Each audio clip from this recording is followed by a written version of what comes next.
Heureux de revenir parmi vous, comme toujours, et Annette vous salue bien. Oui, que Dieu nous parle par sa parole. Est-ce que vous voulez bien trouver la Genèse et le chapitre 12 ? Et nous allons lire les 3 premiers versets. L'Éternel dit à Abraham, « Quitte ton pays, ta patrie et ta famille, et va dans le pays que je te montrerai. Je ferai de toi une grande nation. Je te bénirai. Je rendrai ton nom grand, et tu seras une source de bénédiction. Je bénirai ceux qui te béniront, et je maudirai ceux qui te maudiront. Et toutes les familles de la terre seront bénies en toi. » Depuis quelque temps, je pense à ce que Dieu a dit à Abraham et son importance dans la Bible. Pour certains, ces paroles sont parmi les plus importantes de l'Ancien Testament, sinon de la Bible. On peut y voir même un résumé de toute l'histoire biblique. Dans mon pays d'origine, à l'approche de Noël, on célébrait l'événement par des soirées de chants basées sur 9 lectures bibliques, toujours les mêmes dans les célébrations traditionnelles. Et les premières étaient dans la Genèse, et entre autres dans la vie d'Abraham. Et quand j'étais enfant, j'étais un peu impatient. Pourquoi passer par Abraham pour arriver à Noël? Moi, je voulais la crèche, l'étoile, les bergers, et ainsi de suite. Et là, il fallait passer par Abraham. Mais j'ai depuis compris que cela est tout à fait approprié. Et nous allons le voir aujourd'hui. On peut presque dire que la tradition des calendriers de l'Avent a été inaugurée ce jour-là, quand Dieu a parlé à Abraham. Parce que c'est à ce moment-là qu'a commencé le compte à rebours pour la naissance de Jésus-Christ. Et c'est ce que nous allons essayer de voir. Et en ce moment, depuis 1 an maintenant, tous les mercredis soirs, je parle par téléphone avec un jeune homme, assez jeune, qui était musulman, et qui m'a appelé un jour pour dire « Est-ce que vous voulez bien me parler de la Bible, m'expliquer la Bible ?» Et enfin, de fil en aiguille, il est arrivé au point où il disait « Mais j'ai mis ma foi en Jésus-Christ, j'aime Jésus-Christ, c'est merveilleux ce qu'il a fait pour moi. » Et son arrière-plan musulman vient du fait que sa famille est de l'Irak, est venue en France il y a assez longtemps, et j'ai pu lui dire un jour « Mais Noël a commencé par ce que Dieu a dit à Abraham quand il habitait en Irak. » C'était il y a 1 an. J'aurais pu dire cette année, pas trop loin de Qatar, parce que ça lui aurait plu. Mais c'est vrai que Our en Chaldée, où habitait Abraham, est situé dans ce que nous appelons le sud-est de l'Irak. Et un jour, là, comme a dit Étienne dans le livre des Actes, le Dieu de gloire est apparu à notre ancêtre Abraham lorsqu'il était en Mésopotamie, avant qu'il s'installe à Charan. Et comme le dit la lettre aux Hébreux, par la foi, il est parti sans savoir où il allait. Mais il est parti avec des promesses. Et je vous invite à regarder quelques promesses que Dieu a faites à Abraham. Il a promis d'abord un territoire. Va dans le pays que je te montrerai. Il lui a promis une descendance. Je ferai de toi l'ancêtre d'une grande nation. Il a promis une bénédiction. Je te bénirai. il a promis une renommée. Je rendrai ton nom grand. Dans la Genèse, l'histoire d'Abraham est précédée par l'histoire de la tour de Babel, où un peuple s'est dit, nous allons nous faire un nom, faisons-nous un nom. Et puis vient Abraham, à qui Dieu dit, je rendrai ton nom grand. Il lui a promis une mission, tu deviendras une source de bénédiction, une protection. Je bénirai ceux qui te béniront, et je maudirai ceux qui t'outragent. Une influence universelle. Tous les peuples de la terre seront bénis à travers toi. Et ce sont des promesses qui tracent d'avance toute l'histoire biblique et qui sont extraordinaires. Comment Dieu pouvait-il, en quelques mots, dire tant de choses à un homme qui, le chapitre précédent vient de le dire, avait un grand chagrin. Donc, nous pouvons dire que ces promesses étaient des promesses surprenantes. Et la première surprise était celle de la grâce. Les premiers chapitres de la Genèse racontent une série de catastrophes et de jugements. Sans parler du premier péché qu'on appelle la chute, Ève et Adam qui pêchent. Il y a eu ensuite leur fils Caïn qui a tué son frère Abel. Il y a eu toute la décadence qui a précédé le déluge. Vous vous souvenez de l'arche de Noé? Et puis il y a eu donc la tour de Babel et le jugement qui a suivi cela, la dispersion des peuples. Et tout d'un coup, dans le chapitre 12, nous arrivons à une promesse de bénédiction. Jusqu'ici, tout a été malédiction, on peut dire. Et puis il y a la grande promesse d'une bénédiction. Je te bénirai, toutes les nations de la terre seront bénies en toi. Toutes les nations que je viens de disperser suite à la tour de Babel, j'ai un projet de bénédiction et de salut pour eux. Et Dieu s'est montré donc un Dieu sauveur. Et si nous, à la fin du chapitre 11, nous avions tendance à dire c'est mal parti, là, Dieu intervient pour montrer qu'il a un projet de salut. Quelqu'un a dit que la Genèse, chapitre 1 à 11, pose la question à laquelle la Genèse, chapitre 12 et toute la suite de la Bible apportent la réponse. Et c'est ce que Dieu annonce ici à Abraham. Deuxième surprise, on peut dire, c'est la puissance de Dieu. Lorsqu'Abraham nous est présenté dans le chapitre 11, la première chose qui est dite au sujet d'Abraham, ce n'est pas toute sa renommée, tout ce qu'il allait devenir, mais c'est le fait qu'il avait un chagrin, lui et sa femme. Il n'avait pas d'enfant. Sarah, sa femme, était stérile et ils en souffraient. Et pourtant, Dieu va lui dire, tu auras une descendance. Et lorsque Sarah a appris que Dieu avait promis cela, elle a ri. Avec un rire d'incrédulité, je crois. Cela nous est raconté plus tard dans le chapitre 18. Et c'est pour cela qu'ils ont appelé leur fils Isaac, c'est une des raisons. Parce que le mot Isaac est parenté avec le verbe qui veut dire rire. Et voilà, Sarah, elle avait de la peine à le croire. Mais c'est à cette occasion que Dieu a dit, y a-t-il quoi que ce soit d'étonnant de la part de l'Éternel?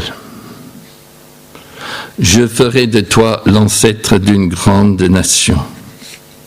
Et Abraham, lui aussi, avait un peu de peine avec cette promesse.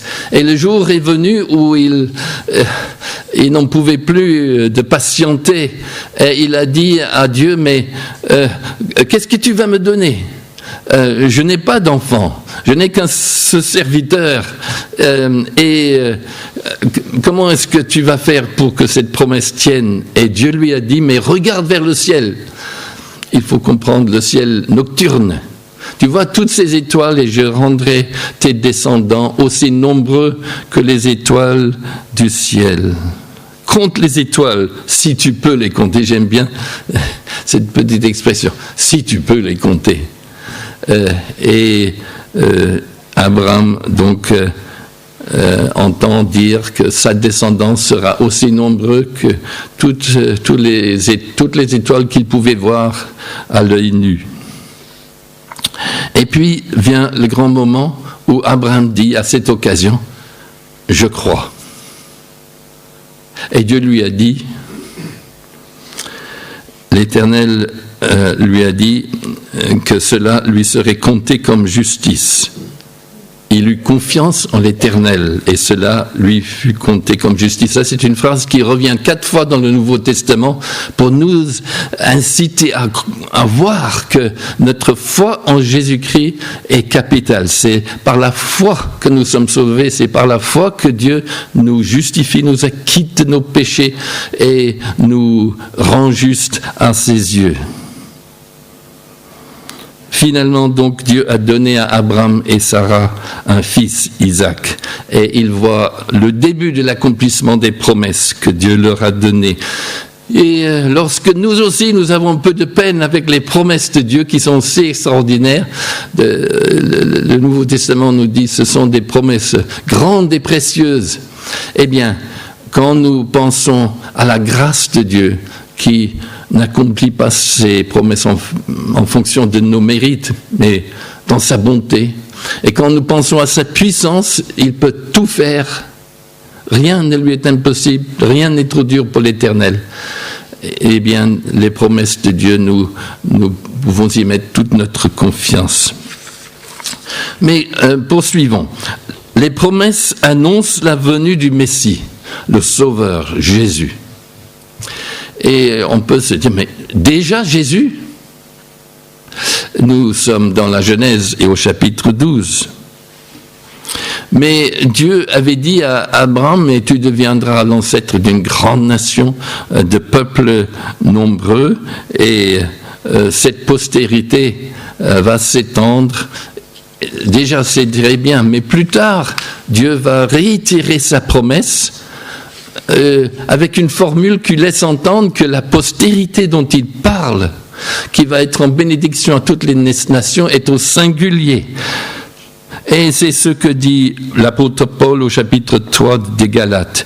Il n'est pas dit aux descendances plurielles, comme s'il s'agissait de plusieurs, mais d'une seule qu'il s'agit, à ta descendance, c'est-à-dire à Christ.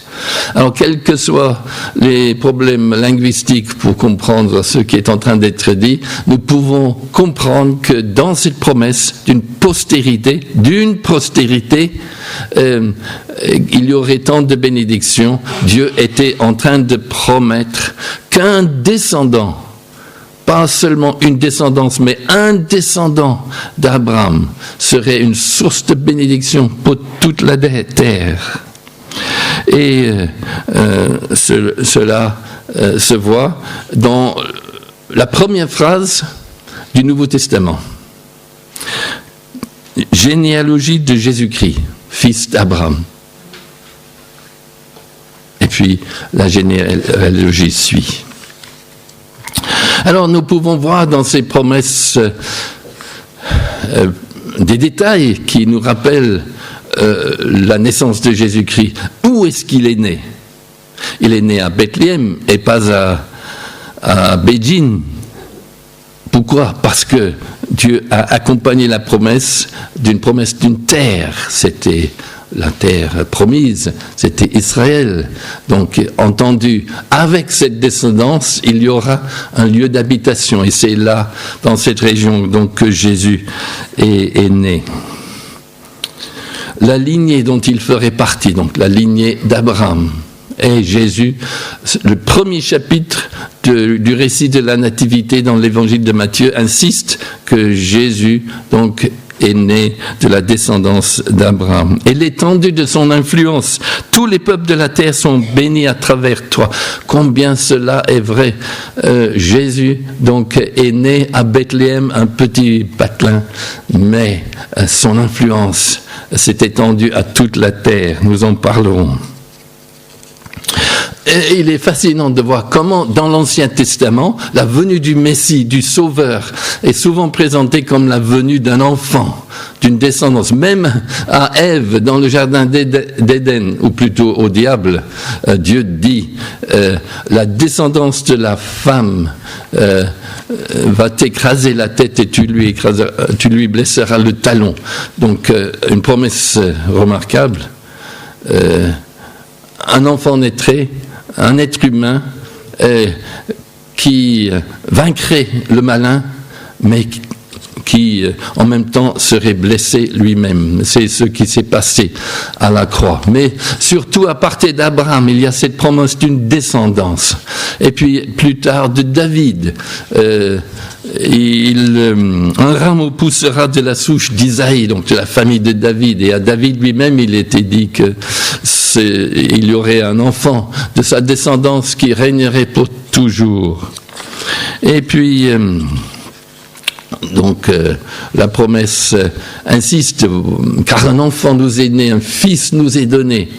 Et à plusieurs reprises, il y a cet accent sur l'enfant qui naîtra. Et moi, je trouve extraordinaire ces annonces de la venue du Messie qui s'accumulent à travers l'Ancien Testament et quels que soient les arguments des sceptiques, je trouve qu'il y a une force dans le fait que ces prédictions existent. Blaise Pascal a dit la plus grande preuve de Jésus-Christ, ce sont les prophéties. Quand on se laisse imprégner par cette idée qu'à travers des siècles, des promesses ont été faites et qui subtilement s'imbriquent les unes dans les autres pour annoncer la venue d'un enfant de Jésus, d'une certaine lignée, à un certain endroit. Oui, même l'endroit est précisé en Michée, à Bethléem. Et donc, comment déployer ces arguments auprès de nos amis qui ne croient pas encore. En tout cas, laissons-nous fortifier dans notre foi par la véracité de la parole de Dieu à travers les siècles, en attendant la venue du Seigneur Jésus-Christ. Parfois, si on se fait un petit tour à Carrefour, on entend « Il est né le divin enfant ». Et c'est étonnant de l'entendre dans les hypermarchés. Et depuis près de 4000 ans, nous l'annonçaient les prophètes. Je crois que c'est à peu près ça, les paroles. Et c'est vrai. Les gens le disent, le chantent ou l'entendent. Et est-ce que ce n'est pas étonnant ? Est-ce que ce n'est pas une raison de plus pour prêter attention à Jésus ? Alors ensuite, des promesses d'une portée universelle, on va dire des promesses missionnaires, si vous voulez. Tous les peuples de la terre seront bénis à travers toi. Et finalement, cette promesse a vu sa réalisation assez récemment. 8 milliards de la population de la Terre, et on nous dit qu'un tiers de la population de la Terre se réclame de Jésus-Christ. Alors, quelle que soit la valeur ou le peu de valeur de ce chiffre, il est quand même étonnant de voir que dans tous les pays du monde, il y a des chrétiens et des disciples de Jésus-Christ. Et ici, en France, dans la quasi-totalité des églises, il y a un bon nombre de nationalités qui sont représentées. Je ne sais pas combien ici, sur le monde dans l'église, combien de nationalités, mais à Angers en ce moment, il y en a 6. Enfin, j'ai essayé de compter, j'espère que j'ai raison, mais dans le temps, on en a eu plus. Nos églises représente le monde entier et plusieurs continents du monde. Je ne vois pas un mandat aujourd'hui, mais l'Asie doit être représentée quelque part dans l'Église. Alors, tout cela est remarquable. comment se fait-il qu'une naissance, un être humain né à Bethléem finisse par avoir une renommée et par apporter une bénédiction partout dans le monde? Il y a 2 siècles ou 3, la majorité des chrétiens se trouvaient dans l'Occident, on va dire, en Europe. Et puis il y a eu comme une motivation pour apporter l'évangile sur les autres continents. Souvent avec cette impulsion que Jésus a dit: allez prêcher la nouvelle dans le monde entier et faites de toutes les nations des disciples. Les dernières paroles de Matthieu 28. Et effectivement, cela s'est fait. Et maintenant, les chrétiens du monde entier se croisent la route et en apportant de l'aide à l'autre bout du monde. Et on dit qu'il y aura bientôt plus de chrétiens en Chine qu'aux États-Unis. Alors, tout cela est important pour nous parce que nous pouvons oublier que l'Église de Jésus-Christ, ceux qui sont bénéficiaires des promesses faites à Abraham, est universelle.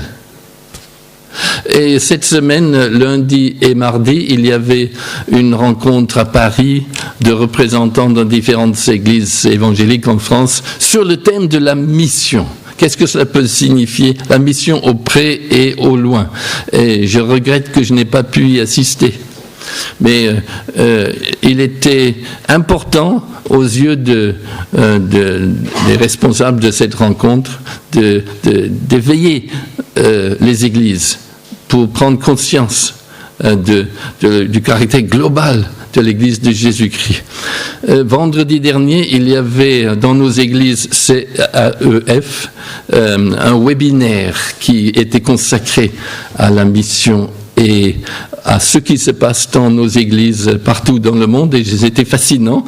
Entre autres, un couple, un artiste et un informaticien qui travaillent ensemble pour réduire les langues à des fontes et qui peuvent être utilisées pour l'impression de la parole de Dieu. Très intéressant. Et combien il y a de langues dans le monde toujours. Et c'est très beau de voir toutes les écritures entre l'écriture latine, l'arabe, le chinois, le japonais, le coréen, le touareg. Magnifique de les voir. Et tout cela représente la promesse faite à Abraham. Il y aura des bénédictions dans le monde entier. Et le chapitre précédent qui nous a parlé de la tour de Babel et des différentes langues va trouver donc une sorte de guérison à travers Abraham. Et nous pouvons remercier Dieu pour tout cela. Dans ce webinaire, il était question du Tchad et du partenariat qui existe entre les églises en France et au Tchad. Il y a eu de terribles inondations et même la capitale de N'Djamena est en grande partie inondée. Et dans la famille d'église connue par les chrétiens français surtout, il y a eu 1000 familles privées de leur logement.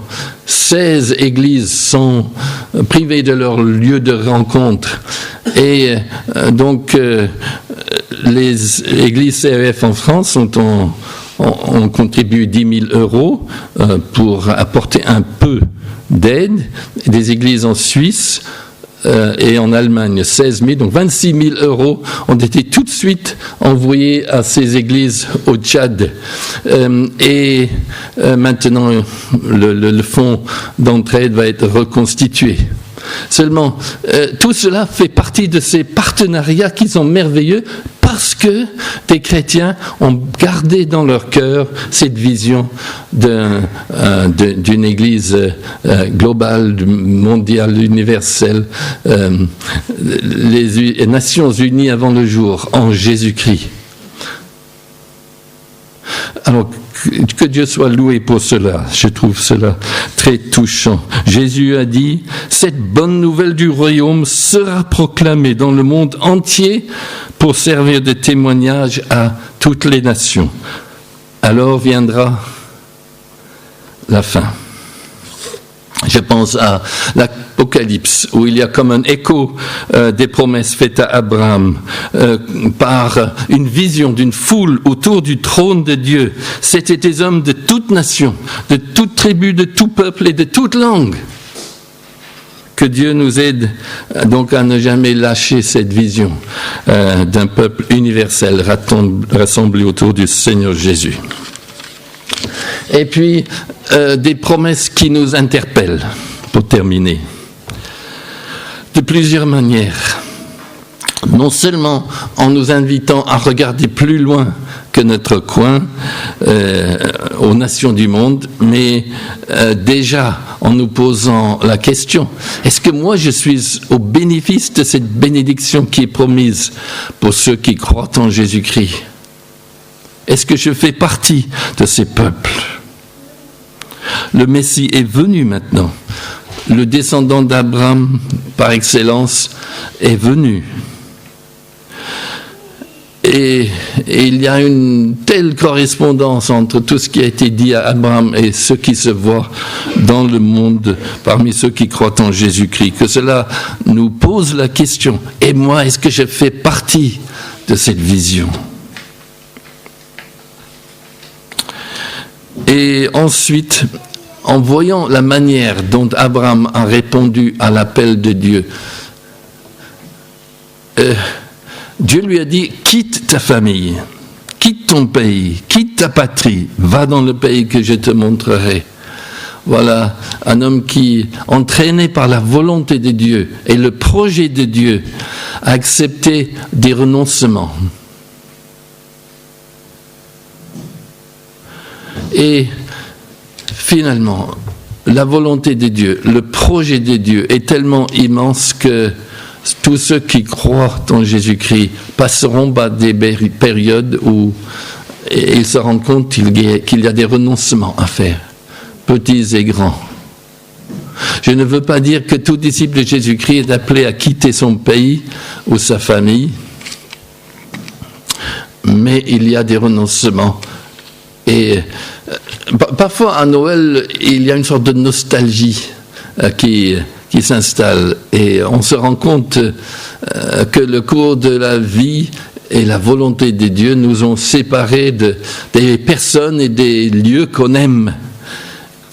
Et quand on se rend compte que la volonté de Dieu est bonne et agréable et bienfaisante,